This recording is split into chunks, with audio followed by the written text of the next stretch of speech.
Hi friends, ఎలా ఉన్నారు? Welcome to tech talks episode 5. యాక్చువల్గా ఈరోజు ఎపిసోడ్ చేయకూడదు అనుకున్నా. ఈ ఒక్కరోజు కొంచెం గ్యాప్ తీసుకుందాం అనుకున్నా. ఎందుకంటే పాస్ట్ ఫ్యూ డేస్ నుంచి IQ13 మీద వర్క్ చేస్తున్నా. IQ13 రివ్యూ గురించి చాలా మంది అడుగుతున్నారు. ఈరోజు IQ13 ఎక్స్ట్రీమ్ గేమింగ్ టెస్ట్ చేస్తున్నా. అసలు టైం సరిపోవట్లా. ఈరోజు ఈ వీడియో స్కిప్ చేద్దాం అనుకున్నా, బట్ మనం 2 lakh సబ్స్క్రైబర్స్ గోల్ పెట్టుకున్నాం. అది రీచ్ అవ్వాలంటే ఇలా స్కిప్ చేస్తే కుదరదు. ఈరోజు వీడియో చేయాలని కూర్చొని వీడియో చేస్తున్నా. కాకపోతే ఎక్కువ క్వశ్చన్స్ పిక్ చేయలేకపోయాను. ఈ ఒక్క ఎపిసోడ్ కొంచెం అర్థం చేసుకోండి. నెక్స్ట్ ఎపిసోడ్ నుంచి మంచి మంచి క్వశ్చన్స్ తీసుకొస్తా. ఫస్ట్ క్వశ్చన్ జశ్వంత్ అడుగుతున్నారు. Bro, when we are capturing the video on mobile phones, what is the difference between pro video and raw video? అసలు నార్మల్ వీడియోకి రా వీడియోకి తేడా ఏంటంటే, జనరల్గా మనం ఫోటో తీసినప్పుడు ఆ కెమెరా సెన్సార్ డేటా క్యాప్చర్ చేసి ఆ డేటాని ప్రాసెస్ చేస్తుంది. లైక్ కలర్స్ అడ్జస్ట్ చేయడము, ఎన్హాన్స్ చేయడము, అండ్ కొంచెం కంప్రెస్ చేసి మనకి ఫైనల్ అవుట్పుట్ మనకు చూపిస్తుంది అనమాట. కాకపోతే దాన్ని మనం అంత అడ్వాన్స్గా ఎడిటింగ్ చేయలేం, లైక్ కలర్ గ్రేడింగ్ చేయలేం అనమాట. రా ఫార్మాట్లో వీడియోస్ రికార్డ్ చేస్తే ఏదైతే సెన్సార్ క్యాప్చర్ చేస్తుందో డేటాని, ఆ డేటా ఎగ్జాక్ట్ అలాగే వచ్చేస్తుంది అనమాట. ప్రాసెసింగ్ ఏ ఉండదు, కలర్ గ్రేడింగ్ ఉండదు, అండ్ కంప్రెస్ అవ్వదు. రా మొత్తం ఉన్నట్టుగా వచ్చేస్తుంది అనమాట.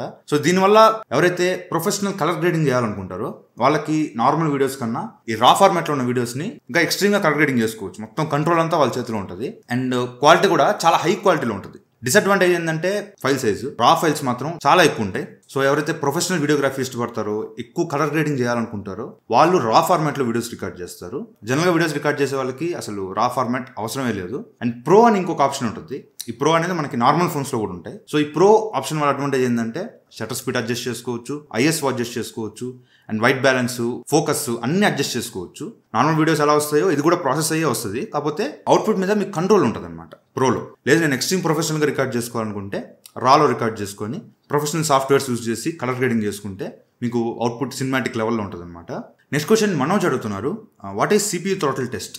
నేను జనరల్గా ఏ ఫోన్ రివ్యూ చేసినా కూడా దానిలో ప్రాసెసర్ గురించి రాగానే నేను CPU థ్రాటిల్ టెస్ట్ రన్ చేస్తాను. చాలా మంది రన్ చేస్తుంటారు. సో CPU థ్రాటిల్ టెస్ట్ అంటే ఏంటి, అసలు CPU థ్రాటిల్ అంటే ఏంటి? జనరల్గా మనం ఫోన్లో ఏదైనా హెవీ గేమ్స్ కానీ హెవీ యాప్స్ కానీ రన్ చేసేటప్పుడు CPU మీద ఎక్కువ బర్డన్ పడదు, హీట్ జనరేట్ అవుతుంది. ఆ హీట్ ఎక్కువ అవుతా ఉంటే CPUని డ్యామేజ్ చేసే ఛాన్స్ ఉంది. సో CPU ఏం చేస్తుంది అంటే ఆటోమేటిక్గా క్లాక్ స్పీడ్ డౌన్ చేస్తుంది. క్లాక్ స్పీడ్ డౌన్ చేయడం అంటే పర్ఫార్మెన్స్ డౌన్ చేస్తుంది. సో ఎప్పుడైతే పర్ఫార్మెన్స్ డౌన్ చేస్తుందో అంత హీట్ జనరేట్ అవ్వదు కదా. సో హీట్ తగ్గినప్పుడు ఫోన్ డ్యామేజ్ అవ్వకుండా సేఫ్గా ఉంటుంది అనేసి ఎప్పుడైతే CPU హీట్ అవుతుందో ఆటోమేటిక్గా క్లాక్ స్పీడ్ డౌన్ చేసుకుంటుంది. ఆ క్లాక్ స్పీడ్ డౌన్ చేసుకునే దాన్ని థ్రాట్లింగ్ అంటారు. అయితే ఈ CPU థ్రాటిల్ టెస్ట్లో మనం ఏం చేస్తామంటే ఇది multiple number of threads run చేసి చెక్ చేస్తుంది. లైక్ ఒక 20 minutes 15 minutes ఎక్కువ నెంబర్ ఆఫ్ థ్రెడ్స్ రన్ చేసి CPU ఎంత థ్రాటిల్ అయిందో మనకు చూపిస్తుంది. 66% థ్రాటిల్ అవడం, 86% థ్రాటిల్ అవడం, అంటే దాని పీక్ పర్ఫార్మెన్స్ 100% నుంచి 86కి డ్రాప్ అయింది, లేదంటే 66కి డ్రాప్ అయింది, ఎంత డ్రాప్ అయింది అనేది మనకు చూపిస్తుంది అనమాట. ఒకవేళ ఈ థ్రాటిల్ అనేది ఎక్కువ ఉందంటే CPU అంత బ్యాలెన్స్డ్గా లేదు అని. CPU థ్రాటిల్ టెస్ట్లో ఎప్పుడు కూడా పర్సెంటేజ్ మరీ తగ్గిపోకూడదు. ఒక 80 to 100 వరకు ఉంటే మంచిది. 80 కన్నా తగ్గిందంటే మాత్రం CPU అంత స్టేబుల్గా లేదు అని. నెక్స్ట్ భరత్ అడుగుతున్నారు, మీరు యూజ్ చేసిన మొబైల్స్లో బెస్ట్ మొబైల్ ఏది 2024లో? నాకు ఒక 3 బెస్ట్ మొబైల్స్ ఉన్నాయి ఈ సంవత్సరం. 20 నుంచి 25,000 రూపాయల లోపు నథింగ్ ఫోన్ 2A చాలా బాగా నచ్చింది. మొన్నటిదాకా నా దగ్గర ఉంది ఆ ఫోన్, మా ఫ్రెండ్కి ఇచ్చేసా. చాలా నచ్చింది ఆ ఫోన్. అంటే రివ్యూ చేసే టైంలో అంత సూపర్గా లేదు, కానీ తర్వాత చాలా అప్డేట్స్ వచ్చినాయి. అప్డేట్స్ అనేది మాత్రం అసలు నిజంగా చాలా బాగుంది ఆ ఫోను. అండ్ 25 నుంచి 30,000లో మోటో H50 Pro నాకు చాలా బాగా నచ్చింది. అది రివ్యూ కొన్న తర్వాత అమ్మబుద్ధి కాలేదు నాకు ఆ ఫోన్ని.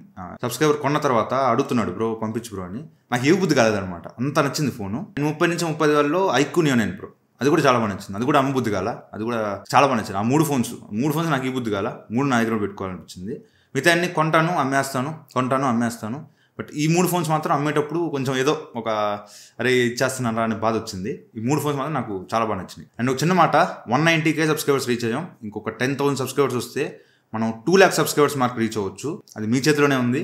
మీరు ఇంకా మన ఛానల్ సబ్స్క్రైబ్ చేయకుండా వీడియో చూస్తున్నట్లయితే ఛానల్లో కంటెంట్ చూడండి, మీకు యూస్ఫుల్ అనిపిస్తే ప్లీజ్ ఛానల్ సబ్స్క్రైబ్ చేసుకోండి. 2 lakh సబ్స్క్రైబర్స్ ఫ్యామిలీలో మీరు కూడా జాయిన్ అవ్వండి. నెక్స్ట్ సౌమ్య లీలావతి అడుగుతున్నారు, బ్రో మాకు యూట్యూబ్ గురించి టిప్స్ అండ్ వీడియోస్ కావాలి. యాక్చువల్గా లాస్ట్ ఇయరే ద రైజ్ ఆఫ్ క్రియేటర్స్ అని ఒక ఛానల్ పెట్టాను.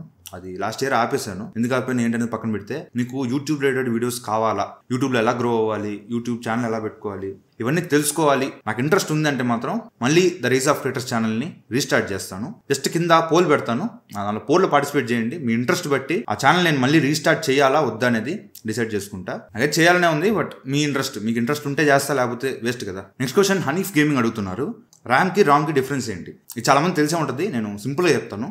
లైక్ మన చిన్నప్పుడు స్కూల్లో ఉన్నప్పుడు మనకి చాలా సబ్జెక్ట్స్ ఉండేవి. మన బ్యాగ్లో కూడా text books, materials, class works, homeworks చాలా బుక్స్ ఉండేవి. అయితే ఫర్ ఎగ్జాంపుల్ సోషల్ పీరియడ్ వచ్చింది అనుకోండి, మీరు బ్యాగ్లో నుంచి సోషల్ బుక్ తీసి బెంచ్ మీద పెడతారు. సోషల్ క్లాస్ అయ్యేంత వరకు మీరు బెంచ్ మీద సోషల్ బుక్స్ ఉంటాయి. సేమ్ అలాగే రామ్ అనేది మీ బ్యాగ్ లాంటిది. అంటే మీ ఫోన్లో ఉండే యాప్స్ కానీ ఫైల్స్ కానీ మొత్తం స్టోర్ చేసుకునే ఒక స్టోరేజ్ డివైస్ అనమాట అది. ర్యామ్ అనేది ఒక బెంచ్ లాంటిది. అంటే మీరు పర్టికులర్ టైంలో ఏవైతే యాప్స్ మీరు యూజ్ చేస్తున్నారో అవి వరకు ర్యామ్లోకి వచ్చి అక్కడి నుంచి యూజ్ చేస్తాం మనం. లైక్ సోషల్ పీరియడ్లో బ్యాగ్లో నుంచి సోషల్ బుక్ తీసి టేబుల్ మీద పెట్టినట్టు మీరు BGMI ఓపెన్ చేశారనుకోండి, రామ్లో నుంచి BGMI యాప్ వచ్చి ర్యామ్లో కూర్చుంటుంది. ర్యామ్ నుంచి మనం యాక్సెస్ చేస్తాం అనమాట. ఎందుకు ర్యామ్లో వచ్చి కూర్చుంటుంది అంటే ర్యామ్తో కంపేర్ చేస్తే రామ్లో రీడ్ అండ్ రైట్ స్పీడ్స్ చాలా తక్కువ ఉంటాయి. సో దీనివల్ల ఏంటంటే మనం యాప్స్ అంత స్మూత్గా బ్లాక్స్ రాకుండా ఫ్రీగా రన్ చేయడం కుదరదు. ఖచ్చితంగా ర్యామ్ అవసరం ఉంటుంది. మరి పెట్టేదే 120 GB ర్యామ్ పెట్టొచ్చు కదా అంటే ర్యామ్ చాలా ఎక్స్పెన్సివ్ ఉంటుంది. అండ్ ర్యామ్ అనేది మీకు పర్మనెంట్ మెమరీ కూడా కాదు, టెంపరీ మెమరీ మాత్రమే. మోస్ట్లీ ర్యామ్ అనేది ఆ పర్టికులర్ టైంలో మనం ఏ యాప్ యూజ్ చేస్తున్నామో అది వచ్చి ర్యామ్లో కూర్చుంటుంది. మిగతావన్నీ కూడా స్టోరేజ్లో ఉంటాయి. మనం యూజ్ చేయనివన్నీ కూడా స్టోరేజ్ అంటే రామ్ దానిలో ఉంటాయి అనమాట. అండ్ నెక్స్ట్ తేజ అడుగుతున్నారు, బ్రో స్నాప్డ్రాగన్ 8 Elite వచ్చింది కదా, so previous generation processors price drop అవుతాయా, ప్రైస్ తగ్గుతాయా అంటే అది డిపెండ్స్. మీకు ఏదైనా సేల్స్ వచ్చినప్పుడు తగ్గొచ్చు, కానీ నార్మల్గా ప్రైస్ కటింగ్స్ అనేవి కొన్ని ఫోన్స్కి ఉంటాయి, కొన్ని ఫోన్స్కి అంత ప్రైస్ కటింగ్స్ ఉండవు. బట్ ఒకటి మాత్రం గ్యారంటీ, ఏవైతే ఇప్పుడు కొత్తగా లాంచ్ అవుతాయో ఫోన్స్ వాటిలో బేస్ మోడల్స్లో కొన్ని ఫోన్స్లో 8 Gen 3 ప్రాసెసర్స్ వస్తాయి. లైక్ OnePlus 13 సిరీస్లో OnePlus 13R 8 Gen 3 ప్రాసెసర్తో వస్తుంది. అండ్ iQOO Neo 10లో మళ్ళీ 8 Gen 3 వాడతారంట. అలా నెక్స్ట్ జనరేషన్ ఫోన్స్లో కొంచెం బడ్జెట్ సెగ్మెంట్లో ఈ 8 Gen 3 ప్రాసెసర్స్ మనం చూడొచ్చు. And next question known as Chin2 అడుగుతున్నారు, brother power surge protection and యూపీఎస్కి డిఫరెన్స్ ఏంటి, ఏది బెటర్గా ఉంటుంది ల్యాప్టాప్ ఛార్జింగ్కి? పవర్ సర్జ్ ప్రొటెక్షన్ అంటే లైక్ మీకు ఎక్స్టెన్షన్ బాక్సెస్ ఉంటాయి కదా, వాటిలో ఉంటుంది పవర్ సర్జ్ ప్రొటెక్షన్ అని. ఇదేం చేస్తుందంటే మీకు సాకెట్లో నుంచి వచ్చే వోల్టేజెస్ ఒక్కోసారి స్పైక్ అవుతుంటాయి, ఎక్కువ తక్కువ అవుతుంటాయి. సో అలా ఎక్కువ తక్కువైనప్పుడు మీ ఎలక్ట్రానిక్ గ్యాడ్జెట్ డివైస్ ల్యాప్టాప్ కానీ ఫోన్ కానీ ఏదైనా సరే డ్యామేజ్ అయ్యే ఛాన్స్ ఉంది. సో డ్యామేజ్ అవ్వకుండా ఈ పవర్ సర్జ్ ప్రొటెక్షన్ ఉంటే ఇదేం చేస్తుందంటే ఆ వోల్టేజ్ని రెగ్యులేట్ చేస్తుంది, ఎక్కువ తక్కువ కాకుండా బ్యాలెన్స్డ్గా మీ డివైస్లోకి వచ్చేటట్టుగా. ఇది జస్ట్ ఒక ప్రొటెక్షన్ లాంటిది. అండ్ యూపీఎస్ అనేది కంప్లీట్గా డిఫరెంట్, అదొక పవర్ బ్యాంక్ లాంటిది. లైక్ మీ పవర్ బ్యాంక్ ఛార్జింగ్ పెట్టి మీ పవర్ బ్యాంక్ నుంచి మీ ఫోన్కి ఛార్జింగ్ పెట్టినట్టు యూపీఎస్ అంటే. మీకు యూపీఎస్లో కూడా సర్చ్ ప్రొటెక్షన్స్ అన్నీ ఉంటాయి. సో మీరు ల్యాప్టాప్ కోసం అడుగుతున్నారు కాబట్టి ఆ యూపీఎస్ అనేది అవసరం లేదు ల్యాప్టాప్కి. మాక్సిమం ఈ సర్చ్ ప్రొటెక్షన్ ఉన్న ఛార్జర్స్ కానీ ఎక్స్టెన్షన్ బాక్సులు కానీ ఏదైనా సరే ల్యాప్టాప్ సరిపోద్ది. నెక్స్ట్ మహేష్ బాబు అడుగుతున్నారు, మన మొబైల్ స్విచ్ ఆఫ్ చేసిన వెంటనే ఫింగర్ ప్రింట్ ఎందుకు పనిచేయదు?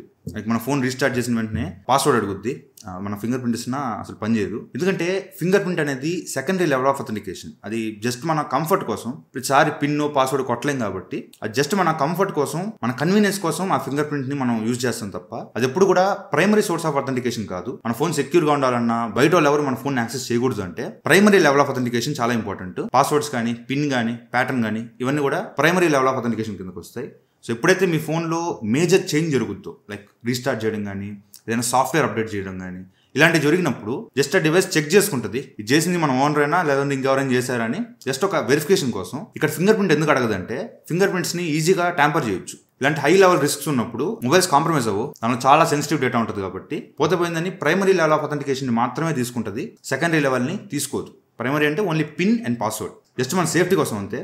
అండ్ లాస్ట్ క్వశ్చన్ అరవింద్ అడుగుతున్నారు, technologies advanced but why brands are not bringing 3.5mm jack with water resistant and light weight mobile? Sony Xperia mobile features సరే ఆ ఫోన్లో వచ్చింది, మరి ఇప్పుడున్న ఫోన్స్లో ఎందుకు 3.5mm జాక్ తీసుకురావట్లేదంటే తీసుకురారు, మీరు హోప్స్ కూడా పెట్టుకోవద్దు.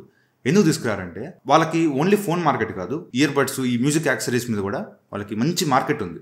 ఒక ఫోన్లో 3.5mm జాక్ ఇస్తే బ్రాండ్కి ఏంటి యూజ్? మహా అయితే ఒక వైర్డ్ ఇయర్ ఫోన్స్ కొనుక్కొని యూజర్ వాడుకుంటాడు. ఆ వైర్డ్ ఇయర్ ఫోన్స్ కూడా ఆ బ్రాండే వాడారు అనుకోండి. ఫర్ ఎగ్జాంపుల్ ఒక రియల్మీ ఫోన్ ఉంది, రియల్మీ ఫోన్లో 3.5mm జాక్ ఇస్తే కొనేవాడు రియల్మీ వైర్డ్ ఇయర్ ఫోన్స్ వాడతాడు. ఆ రియల్మీ వైర్డ్ ఇయర్ ఫోన్స్ ఎంత ఉంటుంది? మహా అయితే ఒక 500-600 ఉంటుంది. అదే 3.5mm జాక్ తీసేస్తే యూజర్స్ వచ్చినట్టు TWS బడ్స్ నెక్ బ్యాండ్ కొనుక్కుంటాడు. ఒక నెక్ బ్యాండ్ కానీ TWS బడ్స్ కానీ 2000-3000 తక్కువ లేవు. 2000-3000 మీద బ్రాండ్కి ఎంత మార్జిన్ మిగులుద్ది? ఎలా చూసుకున్నా వైర్డ్ ఇయర్ ఫోన్స్ కన్నా ఎక్కువ మార్జిన్ ఇక్కడ మిగులుతుంది కదా.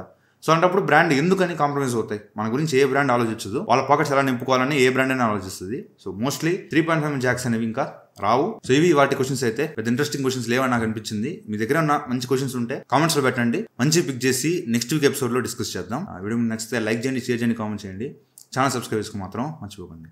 Thank you friends for watching. Bye, Jai Hind.